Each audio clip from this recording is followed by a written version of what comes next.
بسم اللہ الرحمن الرحیم یعلم ما بین ایدیہم، اور یہ دوسرا شبہ ہے، چلو متصرف نہ صحیح شفیع تو ہیں، سفارش کرنے والے تو ہیں، پھر وہی حوالہ دیا ہے آپ نے پہلے پڑھا 4 مقام پہ کہ یعلم ما بین ایدیہم کہاں لایا جاتا ہے؟ مقام شفاعت میں فرمایا اللہ ہی جانتا ہے جو ان کے آگے ہے اور جو ان کے پیچھے ہے۔ جب جاننے والا اللہ ہے، وہ ان کے حالات کو جانتے ہی نہیں تو سفارش کیا کریں گے؟ وَإِلَى اللَّهِ تُرْجَعُ الْأُمُورُ، اور اللہ ہی کی طرف لوٹائے جاتی ہیں سب امور۔ اب آ رہے ہیں جی 9 عوامر۔ کتنے عوامر آئیں گے؟ 9 عوامر آخر میں، اور یہ اعادہ مضامین سورت اجمالاً، اور اس میں ذرا غور کرنا، یہ مجاہدین کے اوصاف اور مجاہدین کی ٹریننگ بھی کی جا رہی ہے۔ اے ایمان والو رکوع کرو، یا ایھا الذین آمنو، اے ایمان والو رکوع کرتے رہو، ایک وسجدو سجدے کرو، وعبدو ربکم پکارو اپنے رب کو، وعبدو میں توحید والا معنی ہے، وعبدو ربکم، تو اب جب وعبدو میں توحید والا معنی، تو کلام کا ضابطہ یہ ہے کہ جب درمیان یا شروع کلام میں حسر آئے، تمام اجزاء میں حسر ہوتا ہے، اب معنی یہ ہوگا صرف اللہ کے سامنے جھکو، صرف اللہ کے سجدے کرو اور صرف اللہ ہی کو پکارو۔ وَاعْبُدُوا رَبَّكُمْ وَافْعَلُوا الْخَيْرَ، نمبر 4، اور کرتے رہو خیر، لعلکم تفلحون، تاکہ تم کامیاب ہو جاؤ۔ وجاہدوا فی اللہ، یہ جاہدوا فی اللہ یہ مجاہد کی ٹریننگ اور اوصاف ہے۔ 4 چیزیں مجاہد میں ہوں، اور ان 4 چیزوں کا نام ہے تعلق باللہ۔ جس مجاہد میں رکوع اور سجدہ کی کثرت، وَاعْبُدُوا رَبَّكُمْ اور توحید کی غیرت ہے، وَافْعَلُوا الْخَيْرَ اور ہر خیر میں اپنے آپ کو لگایا ہوا ہے، تو یہ ہے لعلکم تفلحون، شاید کہ تم، یہ شاید کیوں کہا؟ یعنی یہ امید رکھ کے یہ کام کرو کہ تم کامیاب ہو جاؤ گے۔ وجاہدوا فی اللہ، اور جہاد کرو اللہ کی توحید میں۔ جاہدوا فی اللہ حق کا جہادی، جیسے جہاد کا حق ہے، زبان سے، دل سے، مال سے، ہاں پورا ٹل لگاؤ، جان بھی دو اللہ کے راستے میں، زبان بھی دو اللہ کے راستہ میں، اور مال بھی دو حق کا جہاد ہی، جیسے جہاد کرنے کا حق ہے، ہوگا مقتضیز کا یہ ہے، وہی اللہ ہے اجتباکم، جس نے تمہیں چن لیا، اجتباکم خطاب اول، ذرا سورہ آل عمران نکالیں، کنتم خیر امہ،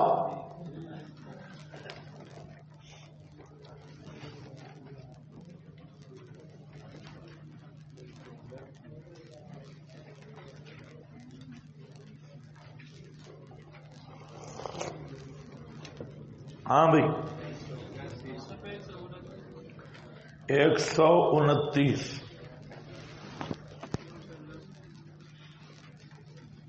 یہ جو آیت ہے وَاجْتَبَاكُمْ،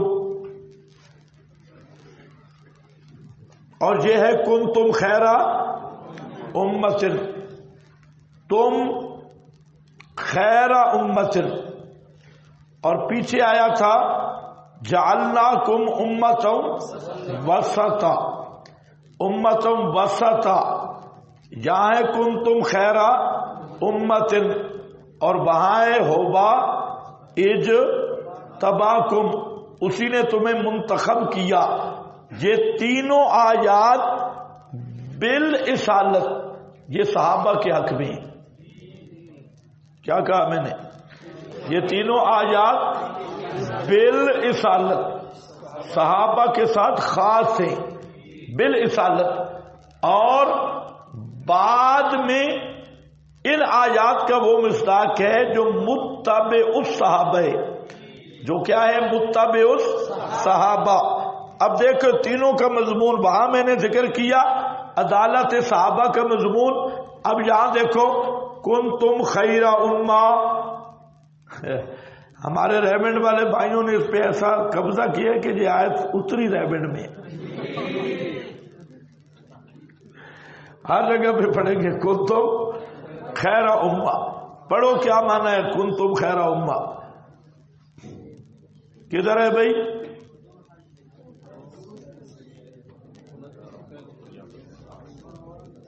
اچھا، فرماتے ہیں ابن عباس کنتم خیر امت اخرجت للناس هم الذین ہاجروا مع النبی صلی اللہ علیہ وسلم الی المدینہ. جو یہ خاص مہاجر صحابہ ہیں. ابن عباس سارے صحابہ بھی نہیں مراد لے رہے. کون سے مہاجرین؟ ہاں، جو آپ کے ساتھ نکلے تھے. اخرجت للناس، اس سے استدلال کر رہا ہے. اور آگے جویبر عن الضحاک، یہ کون ہے کنتم خیر امہ؟ ہم اصحاب محمد.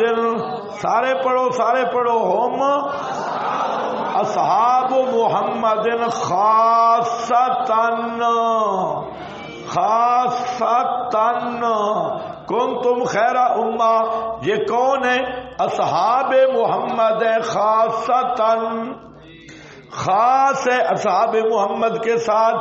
یعنی کان الروات الدعات الذین امر اللہ المسلمین بطاعتہم.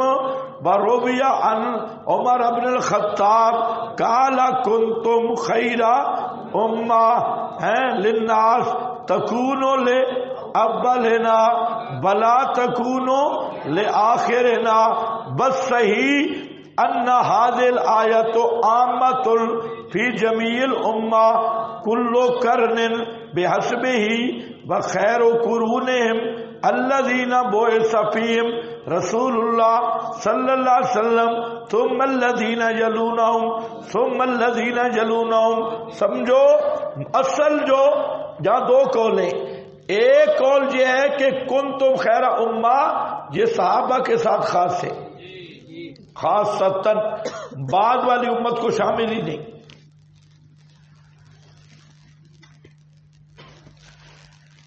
دوسرا قول ہے کہ عام ہے.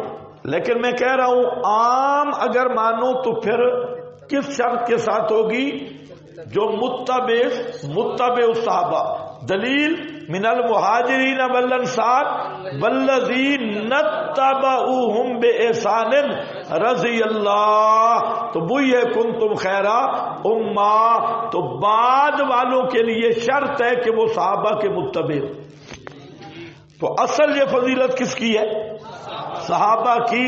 معلوم ہوتا ہے کہ اصحاب رسول یہ افضل الامم بھی ہے اور افضل هذه الامہ بھی ہے.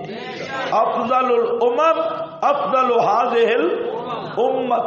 هذه الامت، اب اس امت کے بھی افضل، پہلی امتوں سے بھی کیا ہے؟ افضل لوگ ہیں. اور یہی ہے وہاں. اور دوسرا مسئلہ پتہ چلا کہ سارے صحابہ عادل ہیں، فاسق خیر نہیں ہوتا. اور تیسرا مسئلہ پتہ چلا کہ سارے صحابہ تامرون بالمعروف وتنہون وتؤمنون باللہ. تامرون بالمعروف، جب عامر بالمعروف ہے النائی عن المنکر ہے تو جس پہ صحابہ جمع ہوں وہ منکر نہیں ہو سکتا. اونچا ذرا بے شک ہو، وہ منکر نہیں ہو سکتا. یہی مسئلہ آنے والے. اور وَاجْتَبَاكُمْ، اسی نے چن لیا تمہیں باقی امم پر. وَمَا جَعَلَ عَلَيْكُمْ فِي الدِّينِ مِنْ حَرَجٍ، اور نہیں کیا واسطے، نہیں کیا ان پر تمہارے دین میں کوئی تنگی. ملت ابیکم ابراہیم، اگر غور کرو تو یہ جاہدو فی اللہ، آپ کی توجہ کہیں اور طرف چلی گئی. جاہدو فی اللہ جہاد کا حکم ہے.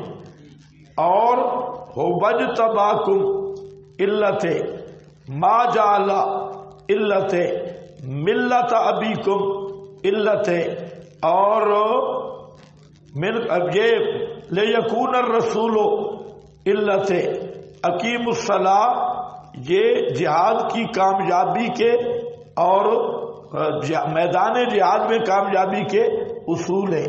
فرمایا اللہ کے راستے میں جہاد کرو اس لیے کہ تم مجتبی لوگ ہو،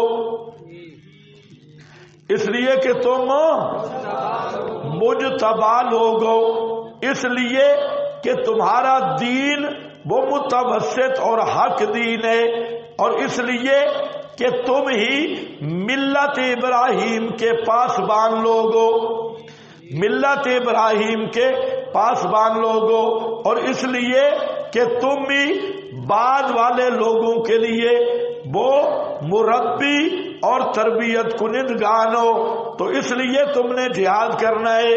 وَاجْتَبَاكُمْ، پہلی وجہ جہاد کرو اس لیے کہ تم مجتبی اور خیر الامم ہو، اور دوسری وجہ تم دین حق والے ہو، تیسری وجہ تم ملت ابراہیم کے دائی اور پاسبان ہو، اور چوتھی وجہ تم بعد کے لوگوں کے مربی اور تربیت کنندگان ہو. کچھ سمجھ گئے کہ نہیں؟ یہ سب یہی لگے گا جاہدو فی اللہ حقا جہادی. جہاد جو ہے نا دوستوں بزرگوں، یہ سن لو،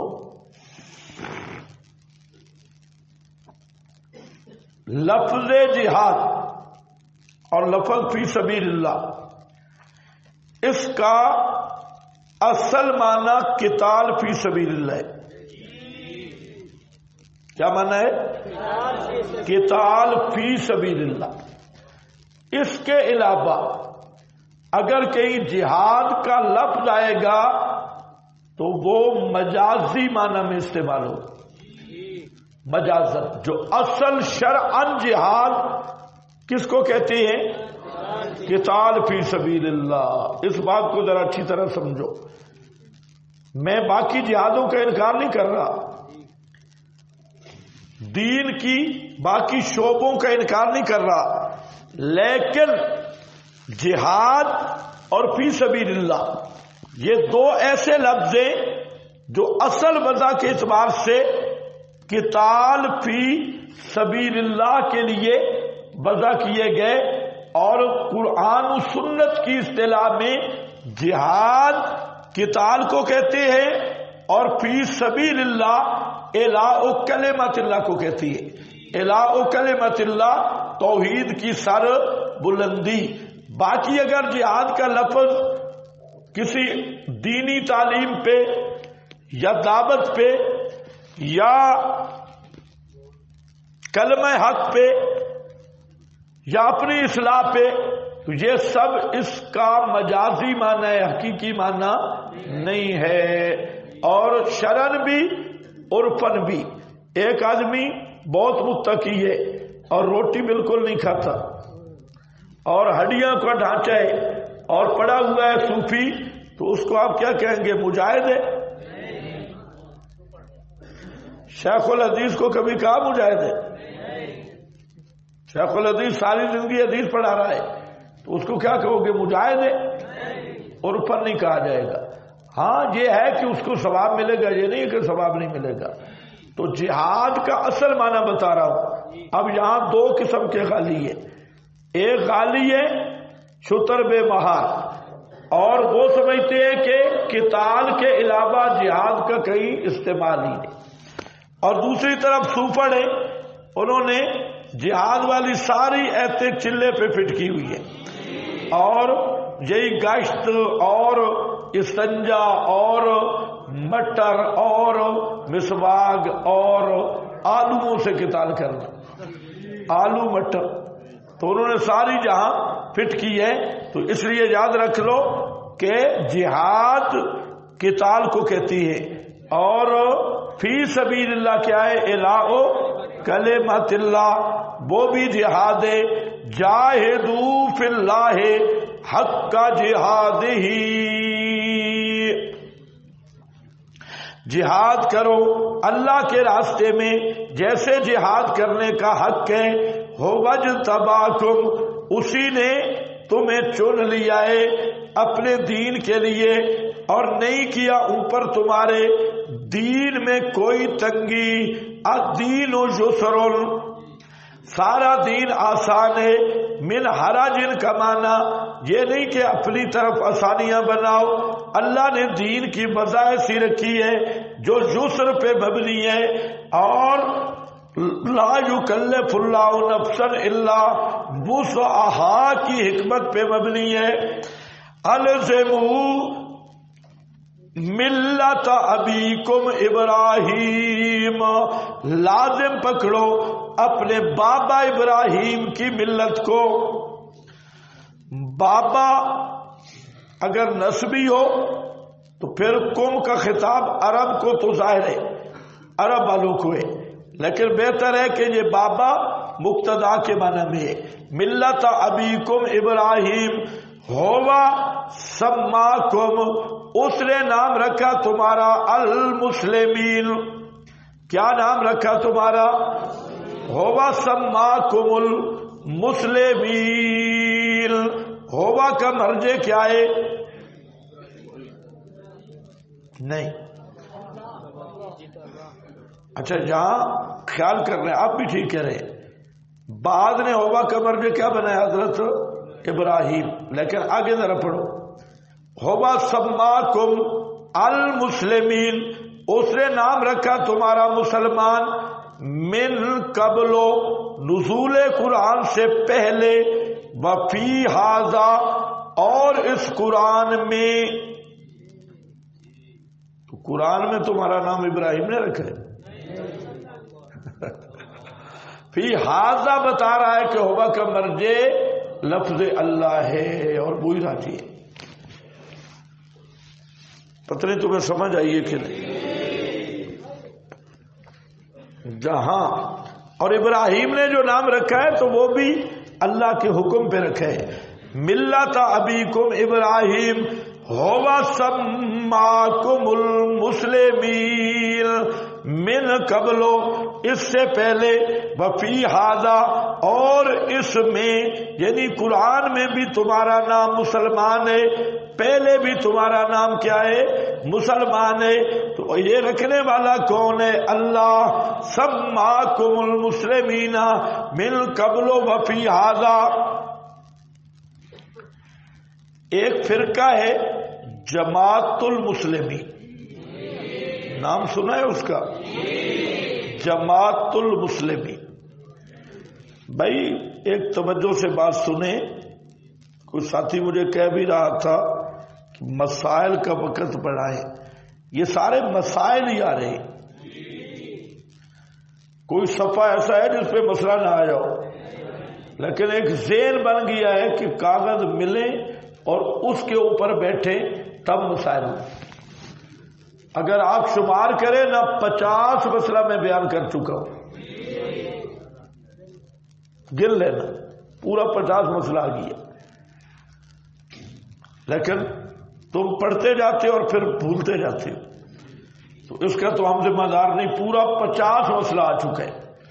اور ہر جگہ پہ دیکھو مسئلہ ایک ہوتا ہے مفصل مسئلہ، وہ صرف انداز سمجھنا ہوتا ہے کہ طریقہ کیا ہے، باقی جو مسائل اصل مسائل ہیں مختصر ما بین نزاع کا تعین ہو جائے، پتہ چلے کہ کوئی فرقہ کیا کہتے ہیں اور ہم کیا کہتی ہے، تو پھر اس کے بعد تو ہر آدمی آگے محقق الاثر ہے، ہر چیز دلائل کا استیاب نہیں ہوگا، کوئی مسئلہ بھی ہے، ہاں اگر کسی کو ذوق ہو تو پھر وہ میرے پاس ٹھہر جائے جب دورہ ختم ہو، یا پھر عید کے بعد تشریف لے آئے جو شوال کا مہینہ ہے، اور میں جب ادھر ہوں تو اس کو انشاءاللہ جتنے مسائل ضرورت ہے پڑھا دیں گے۔ یہ جو تفسیر میں پڑھا رہا ہوں نا، یہ اپنی نجات کے لیے، یہ تمہارے لیے نہیں پڑھا رہا۔ مسائل تمہیں پڑھا رہا ہوں اور ترجمہ یہ صرف اپنے لیے پڑھا رہا ہوں، اور یہ صرف اپنی نجات کے لیے۔ تو قرآن کا حق بھی ہے نا۔ ہاں، تو پھر اگر ذوق والا کوئی آدمی ہوگا تو انشاءاللہ شوال میں بھی وہ پڑھ سکتا ہے، اور بھی انشاءاللہ ٹائم ہم رکھیں گے مسائل کا۔ لیکن مسئلہ یہ ہے کہ اب یہ سارے، میں یہ سمجھتا ہوں کہ جو ساتھ ساتھ مسائل چلتے ہیں اس کا بہت زیادہ فائدہ ہے۔ جو الگ میرا اپنا ایک ذہن ہے کہ جو قرآن کے اندر مسائل چل رہے ہیں ان کا سب سے زیادہ فائدہ، اس کی وجہ کہ جتنے باطل فرقے ہیں وہ جہاں سے تعریف کرتے ہیں اس کے دو فائدے ہوتے ہیں۔ ایک تو آپ کو آیات سمجھ آ جاتی ہے اور طریقہ استدلال بھی سمجھ آ جاتا ہے، اور درس کے طریقہ بھی اسی سے ملتا ہے، ایک عنوان ملتا ہے۔ تو بہرحال دوسرے مسائل بھی اس سال تو ماشاءاللہ پوری ترتیب سے آ رہے ہیں اور چلیں گے بھی صحیح۔ دیکھو، ملت ابیکم ابراہیم ہوا سماکم المسلمین، تو کس کی بات کر رہا تھا؟ جماعت المسلمین۔ جماعت المسلمین کی بنیادی طور پر ان کے ساتھ بھی ہمارا اختلاف تحریف پہ ہے کہ کتاب و سنت میں تحریف کرتی اور من مانی، افتراء اور تکبر علی اللہ، بنیادی بات یہ۔ اب اس میں مثلا انہوں نے ایک عنوان قائم کیا کہ اللہ نے تمہارا نام کیا رکھا ہے؟ مسلمان۔ اس لیے جتنے فرقے ہیں، حنفی، مالکی، شافعی، حنبلی، اہل حدیث، دیوبندی، بریلی، جتنے فرقے ہیں، اگر آپ کسی فرقہ کی طرف نسبت کریں گے تو کافر ہو، کیونکہ اللہ نے تمہارا نام کیا رکھا ہے؟ سماکم المسلمین۔ اللہ نے تمہارا نام مسلمان رکھا اور تم نے اپنے نام جب بدل لیے تو تم کافر ہو۔ ادھر ترنول میں ایک آیا تھا، ہم پڑھ رہے تھے حضرت نعمانی صاحب رحمہ اللہ کے پاس، تو یہ اکثر ہوتے بھی پاگل ہے، آ گیا نعمانی صاحب سے مناظرہ کرنے کے لیے، جماعت المسلمین والا۔ تو استاد جی نے مجھے کہا کہ آپ ان سے بات کریں۔ ٹھیک ہے، ہم اس کو پکڑ کے کمرے میں لے آئے، استاد جی کو کہا آپ چلے جائیں، ہم جانے اور یہ جانے، بٹھا لیا کمرے میں۔ میں نے کہا آپ بیان کر کے آئے؟ ادھر پنڈی کا ہی تھا، ضیاء الرحمان اس کا نام تھا، پتہ نہیں اب ہے یا نہیں، اس کے بعد نظر نہیں آیا۔ تو میں نے کہا کیا مسئلہ ہے؟ کہتے دیکھو، هو سماکم المسلمین، اللہ نے تمہارا نام کیا رکھا ہے؟ مسلمان، اور تم کوئی اشاعتی ہو، کوئی اہل حدیث ہو، کوئی بریلی، کوئی دیوبندی، کوئی فلاں، تو یہ اللہ کا مقابلہ ہے، اور جتنا بھی تم نے دوسرے فرقے نام رکھے ہیں سب کافر۔ بہت اچھا۔ میں نے کہا جناب کا اسم گرامی کیا ہے؟ کہتے ہیں ضیاء الرحمان۔ میں نے کس نے نام رکھا ہے تیرا؟ والد اور والدہ نے رکھا ہوگا۔ میں نے کہا سب سے بڑے کافر تیرا ابا اور تیری اما ہے۔ جب اللہ نے تمہارا نام مسلمان رکھا، تو نے ضیاء الرحمان کیوں رکھا ہے؟ سماکم المسلمین، اللہ نام رکھے مسلمین اور تو نام رکھوائے ضیاء الرحمان، تو بھی کافر، تیری اما جان بھی، تیرا ابا جان بھی، اور سب سے بڑا مرتد تو ہے کہ سماکم المسلمین، تو ضیاء الرحمان کیوں رکھا؟ اب بیچارہ فرض کیا۔ کہتے ہیں نہیں نہیں، یہ تو تعارف ہے نا تمہیں، وہ بھی تو تعارف ہے، یہ تعارف ہے تو وہ بھی کیا ہے؟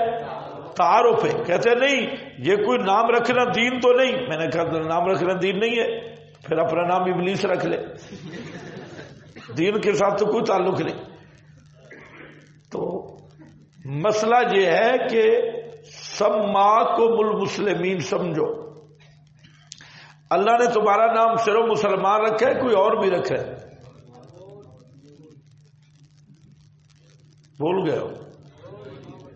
آج کے سبق میں پڑھے حنفاء للہ غیر مشرکین, حنفاء بھی تمہارا نام رکھا ہے. اچھا سورۃ الاحزاب نکالیں, آیت نمبر 35.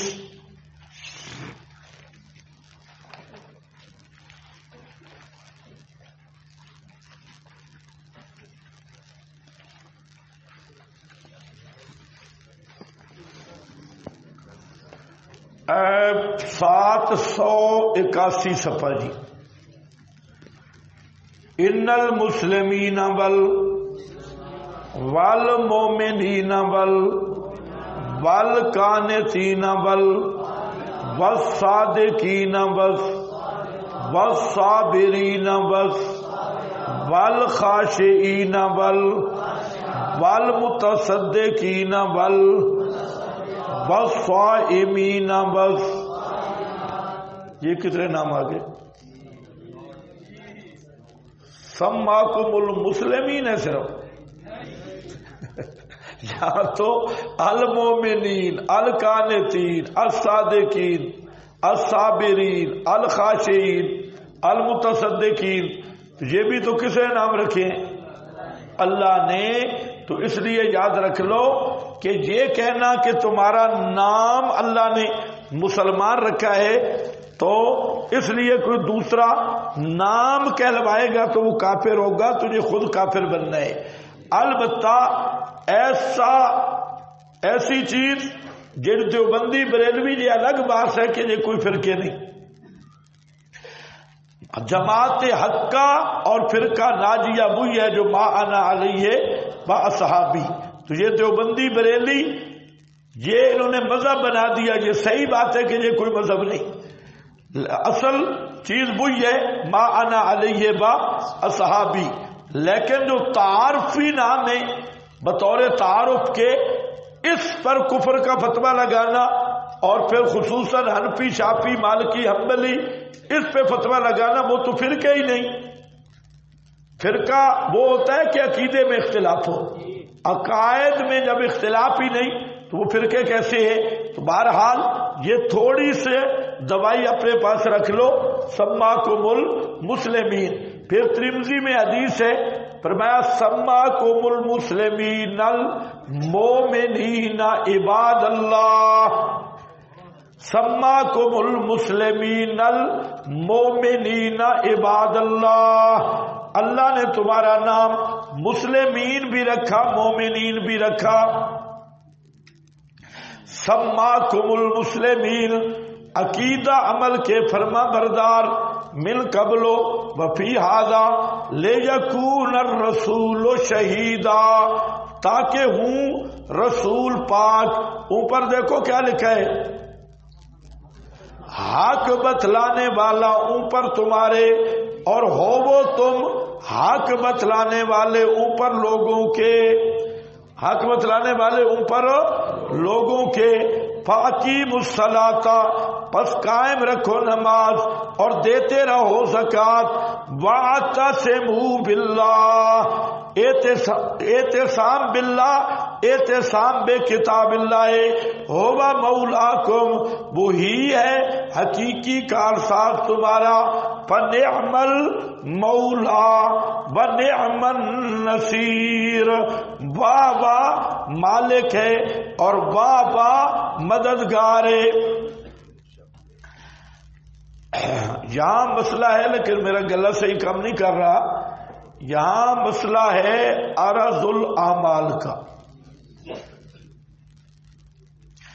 وفی ھذا لیکون الرسول شہیدا علیکم وتکونوا شہداء علی الناس.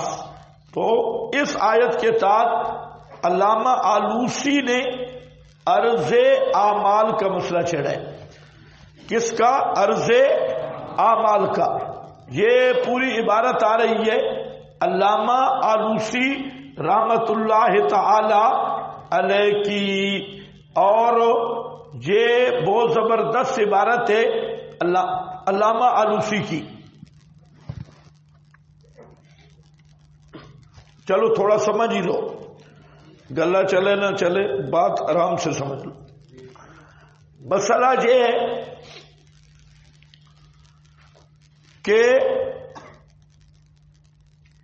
اہل تشیع، رضا خانی اور ہماری دیوبندی برادری، کیونکہ اصلی دیوبندی تو وہ کہلواتی ہے، ہماری یہ دیوبندی برادری، یہ تینوں پارٹیاں اس بات کا عقیدہ رکھتی ہیں کہ عقیدہ تو ان کا عام ہے ہر مردے پہ اعمال پیش ہونے کا. ہر مردے کی عبارتیں آ چکی ہیں. بالخصوص نبی کریم صلی اللہ علیہ وسلم پر صبح و شام یا سوموار اور جمعرات کو امت کے اعمال پیش کیے جاتے ہیں. سمجھ گئے میری بات؟ امت کے اعمال پیش کیے جاتے ہیں. صبح و شام مفتی شفیع صاحب نے تو صبح و شام لکھا ہے، اور بعض حضرات نے سوموار اور جمعرات کو آپ کی بارگاہ میں عمل پیش کیے جاتے ہیں، اور اس پر پھر کئی خرافات کی بنیادیں. تو یاد رکھ لو، یہ جو عرض اعمال کا عقیدہ ہے یہ قرآن کے بھی خلاف. پہلی بات تو ہے کہ اس پہ دلیل نہیں. یہ عقیدہ جو ہے اس پہ کوئی دلیل بولو اب، اس عقیدے پہ کوئی دلیل موجود ایک بھی آیت بھی نہیں، حدیث متواتر یا مشہور بھی نہیں، اور ایک خبر باعث صحیح بھی نہیں. ایک خبر باعث صحیح ہو وہ بھی نہیں. کتنی باتیں ہو گئی؟ آیت بھی نہیں، حدیث متواتر اور مشہور بھی نہیں. بھائی آپ بولیں گے میرا گلا ویسے خراب ہے تو تب میں بولوں گا. ایک خبر باعث صحیح بھی نہیں ہے. تینوں چیزوں سے فارغ ہے. اب وہ دھوکہ کیا دیتے ہیں اس کو سمجھ رہے ہیں. وہ ایک حدیث آ رہی ہے مشکات میں بھی اور بھی بعض کتابوں میں، اور وہ حدیث یہ ہے کہ عرضت علیہ اجور یا اعمال امتی، مجھ پہ میری امت کے اعمال پیش کیے گئے، اور اس میں رستے سے ایذا دینے والی چیز کو ہٹانا بھی نیکی ہے. سمجھ رہے ہو میری بات؟ جو اس حدیث کا یہ مفہوم ہے، اور وہی انہوں نے ہر جگہ پہ پیش کی ہے. تو یاد رکھو اس حدیث کا کیا مطلب ہے کہ ہر امتی کے فردن ہر عمل پیش کیا جاتا ہے؟ نہیں. اس حدیث کا صاف مطلب ہے کہ مجھ پہ وہ اعمال مجھے دکھائے گئے کہ کون سا عمل نیکی ہے اور کون سا عمل بدی ہے، کون سا عمل ثواب والا ہے اور کون سا، کیوں نہیں بول رہے، کون سی نیکی ہے اور کون سا گناہ ہے. ان میں اماطت العذاب بھی ثواب کا کام تھا. تو اب جہاں دو باتیں، جھگڑا اس میں نہیں ہے کہ نبی کریم علیہ السلام کو نیکی بدی کا پتہ تھا یا نہیں، یہ مابین نزاع نہیں.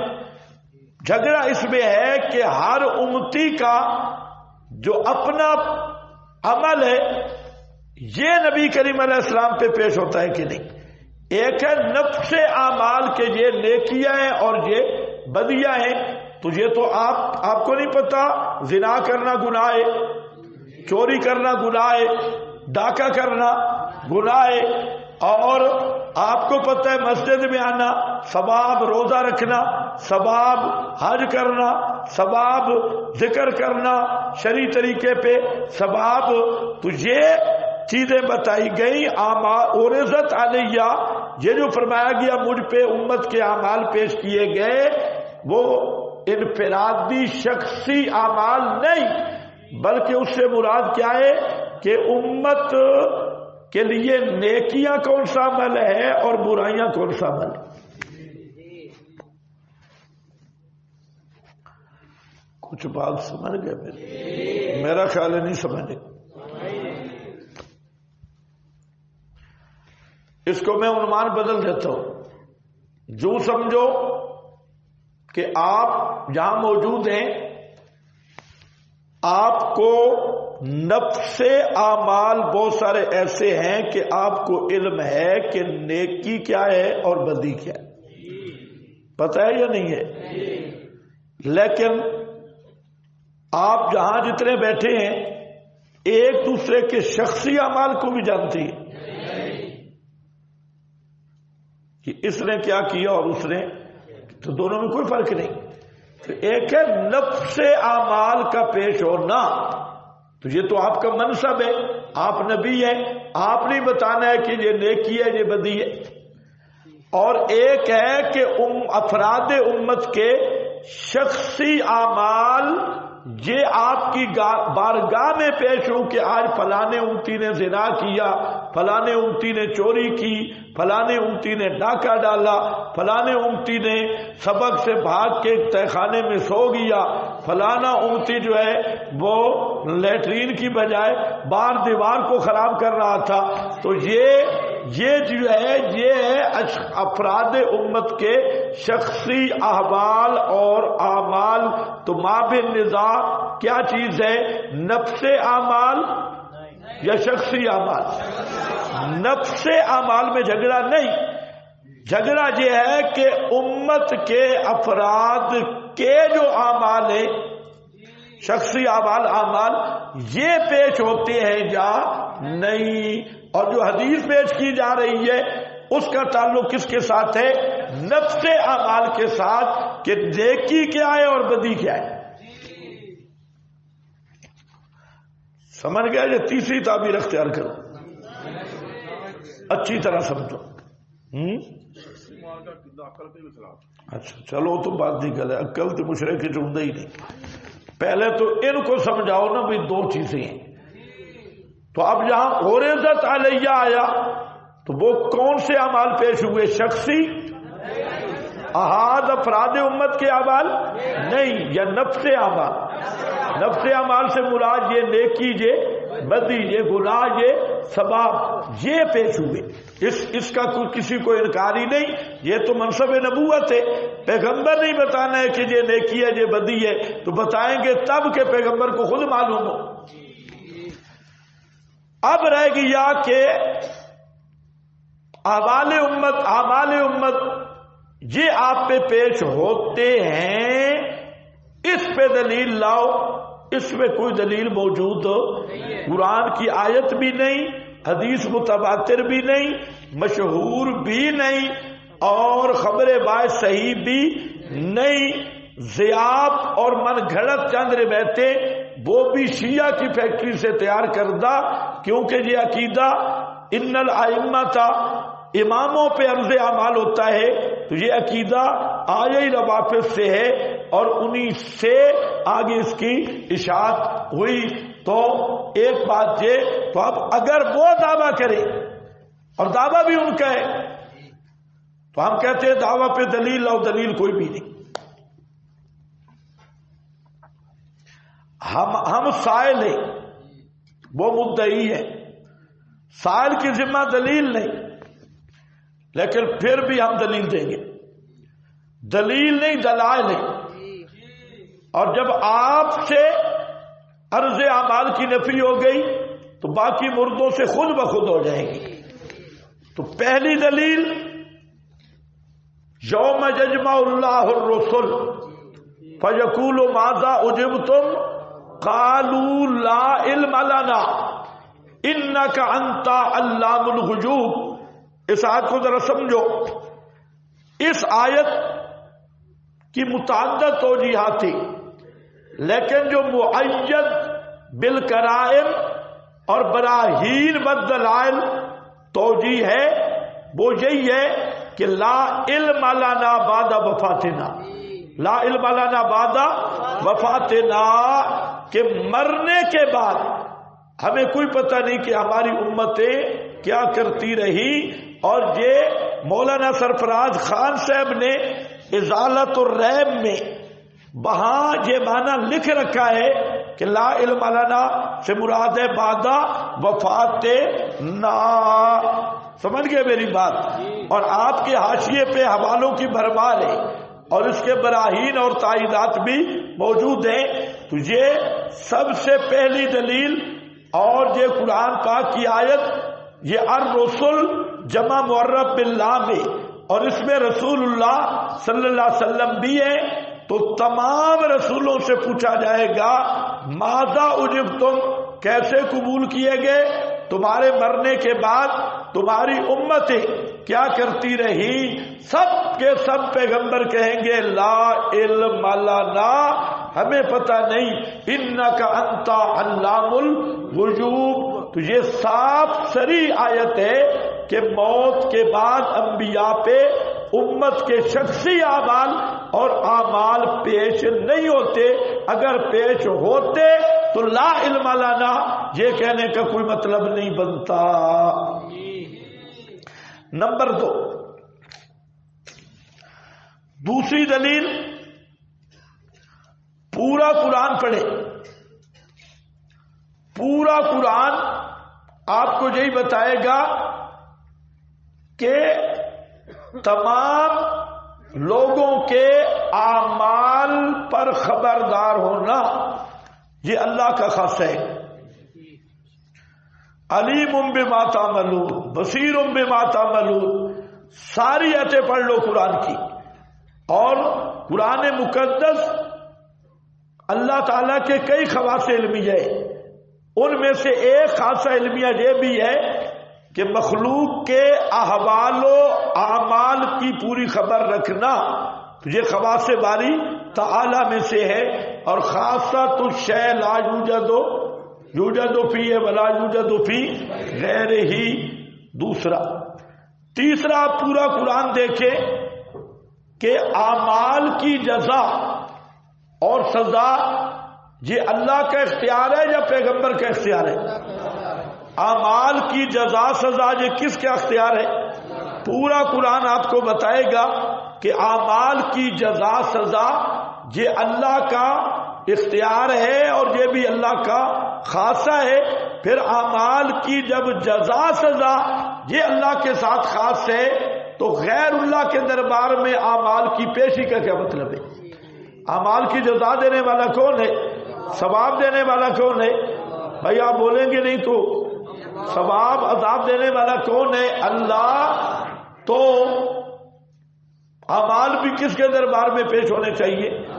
تو جب جزا سزا دینا پیغمبر کے اختیار میں نہیں، کسی مخلوق کے اختیار میں نہیں، تو ان کے دربار میں شخصی احوال اور اعمال کا پیش ہونا بالکل شرعی حکمت کے بھی خلاف ہے۔ کتنی باتیں ہو گئی؟ 3۔ چوتھی بات میں عرض کر رہا ہوں کہ قرآن کریم میں اللہ تعالیٰ نے، چلو یہ لمبی نہیں، چوتھی یہ اب حدیث کی طرف ہو۔ ہمارے پاس حدیث متواتر موجود ہے، اور وہ متواتر کے مولانا سرفراز نے خود اسے متواتر مانا، اور وہ کیا ہے؟ انک لا تدری ما احدث بعدک، حدیث الحوض۔ اور اس میں یہ آ رہا ہے کہ نبی کریم علیہ السلام کو حوض کوثر پر یہ کہا جائے گا جب بعض بدعتی آئیں گے اور آپ کہیں گے امتی امتی، کہ یہ روافض، رضا خانیے، مودودیے، اس طرح کے شیاطین جب آئیں گے تو آپ جب کہیں گے کہ امتی، تو جواب ہوگا انک لا تدری ما احدثوا بعدک، آپ کو نہیں پتا کہ آپ کی موت کے بعد انہوں نے جو بدعات ایجاد کی۔ اب یہ نص ہے کہ پیغمبر کریم کو بھی پتہ نہیں ہے، تو اس سے بڑی عرض اعمال کی نفی پر کیا دلیل ہو سکتی ہے؟ اگر یہ ساری 11ویں 12ویں یہ جھنڈیاں چھنڈیاں ربیع الاول بریلویوں والی عیدیں شیعوں والے پٹ کے یہ سارے آپ تک پہنچ رہے ہیں، تو انک لا تدری ما احدثوا بعدک کا کیا مانا؟ کتنی دلیلیں ہو گئی؟ نمبر 5، بخاری مسلم میں حدیث ہے جس میں نبی کریم علیہ السلام فرماتے ہیں کہ اقول کما قال العبد الصالح، میں بھی اللہ کے دربار میں مجھ سے سوال ہوگا، میں وہی بات کہوں گا جو حضرت عیسیٰ کہیں گے، اور وہ بات کیا ہوگی کہ کنت علیہم شہیدا ما دمت فیہم فلما توفیتنی کنت انت الرقیب علیہم۔ تو یہ جو 5ویں نمبر پر یہ بھی دلیل ہے کہ پیغمبر کریم کے دنیا سے جانے کے بعد امت کے اعمال اور احوال کسی ذریعے بھی نہ حاضر ناظر ہونے کی صورت میں اور نہ پیشگی کی صورت میں آپ کو آگاہی نہیں۔ اور نمبر 6 نمبر پر حدیث ہے تو کتب حدیث میں موجود، لیکن میں آپ کو حوالہ دے رہا ہوں ببارک الغیب کا، اس لیے دے رہا ہوں کہ مولانا محمد منظور نعمانی رحمت اللہ علیہ چونکہ مسلم بزرگ ہیں اور انہوں نے اس حدیث سے استدلال کر رکھا ہے ببارک الغیب کتاب میں، فرماتی ہیں کہ نبی کریم علیہ السلام نے اللہ کے دربار میں عرض کی کہ یا اللہ میری امت کا معاملہ میرے سپرد کر دے تاکہ میری امت دوسرے امتیوں کے سامنے رسوا نہ ہو، دوسرے لوگوں کے سامنے رسوا نہ ہو۔ تو اللہ نے فرمایا سترتھا عنکا، تیری امت کے اعمال تجھ سے بھی چھپا کے رکھوں گا تاکہ کل تیرا امتی تیرے سامنے بھی رسوا نہ ہو۔ سترتھا عنکا، تو اللہ نے فرمایا کہ میرے پیغمبر تیری امت کے اعمال تجھ سے بھی چھپا کے رکھوں گا تاکہ کل تیرا امتی تیرے سامنے بھی شرمندہ نہ ہو۔ یہ مبارک الغیب اور حدیث اصل موجود ہے، اور مولانا محمد منظور نعمانی رحمت اللہ علیہ نے اس حدیث سے استدلال کیا ہے اسی چیز پہ کہ نبی کریم علیہ السلام کے اعمال سے جو بریلوی شہید کا معنی کرتے ہیں یا شاہد کا، اسی پہ مولانا نے استدلال کیا۔ کتنی دلیلیں ہو گئی بھائی؟ 6 نمبر 7ویں دلیل یہ ہے کہ نبی کریم علیہ السلام نے مشکات میں بھی یہ حدیث موجود ہے اور بھی کتب حدیث میں مسند احمد وغیرہ میں بھی آپ نے فرمایا صحابہ کرام کو کہ ایک دوسرے کی شکایات نہ لگایا کرو، ایک دوسرے کی شکایات مت لگاؤ۔ کیوں؟ میں چاہتا ہوں کہ میں تمہارے اندر آؤں یا جاؤں، آنا سلیم الصدر، کہ میں سلیم صدر ہوں، میرے دل میں کسی کی ناراضگی نہ ہو، ایک دوسرے کی شکایات مجھے مت لگاؤ۔ تو جب پیغمبر صحابہ کو منع کر رہے ہیں کہ ایک دوسرے کے شخصی اعمال اور یہ مجھے مت بتایا کرو، میں کسی کا میرے دل میں رنج کی نہ آئے، تو صحابہ کو آپ نے منع کیا، اور فرشتے صبح و رات شکایتیں لگا رہے ہیں، فلانے نے امتی نے یوں کیا، فلانے امتی نے یوں کیا، فلانے امتی نے یوں کیا۔ تو یہ بھی اس بات کی واضح دلیل ہے کہ یہ عرض اعمال کا عقیدہ باطلہ ہے، اس کے نیچے کوئی بنیاد موجود نہیں ہے۔ اور دلیل نمبر 8 ایک عنوان دے رہا ہوں، پورا عنوان ہے کہ آپ کو 100 واقعات اصحاب رسول کے ملیں گے کتب حدیث میں کہ نبی کریم صلی اللہ علیہ وسلم مثلا حضرت عائشہ کا واقعہ آ رہا ہے سورہ نور میں، 40 دن تک نبی کریم علیہ السلام پریشان رہے، صبح و شام امت کے اعمال پیش ہوتے، تو کیا یہ عمل کیوں نہیں پیش ہوا؟ حضرت عثمان کا معاملہ پیش آیا، مکے میں محبوس ہوئے حضرت عثمان رضی اللہ تعالیٰ عنہ اور بیعت رضوان ہو رہی ہے، اور اگر صبح و شام امت کے اعمال یا وہاں سوموار کوئی نہیں آیا تھا پیش ہوتے تو پھر آپ وہ بیعت کیوں کر رہے ہیں؟ اسی طرح مسجد نبوی کی خادمہ والا معاملہ گزرا ہے کہ وہ فوت ہو گئی، آپ کو پتہ ہی نہیں چلا، اگر صبح و شام عمل پیش ہوتے تو آپ کو پتہ ہوتا نا بھائی وہ تو بزرگہ گئی۔ اس طرح کے سینکڑوں واقعات آپ کے موجود ہیں کہ نبی کریم علیہ السلام کو دنیا میں بھی عرض اعمال نہیں، مرنے کے بعد بھی عرض اعمال نہیں۔ یہ عقیدہ خالص صریح البطلان ہے، اور یہ عقیدہ ریبنڈ سے چلا ہے، اور ریبنڈ والوں نے امت میں یہ گمراہی پھیلائی ہے۔ اللہ ریبنڈ والوں کو بھی ہدایت نصیب فرمائے۔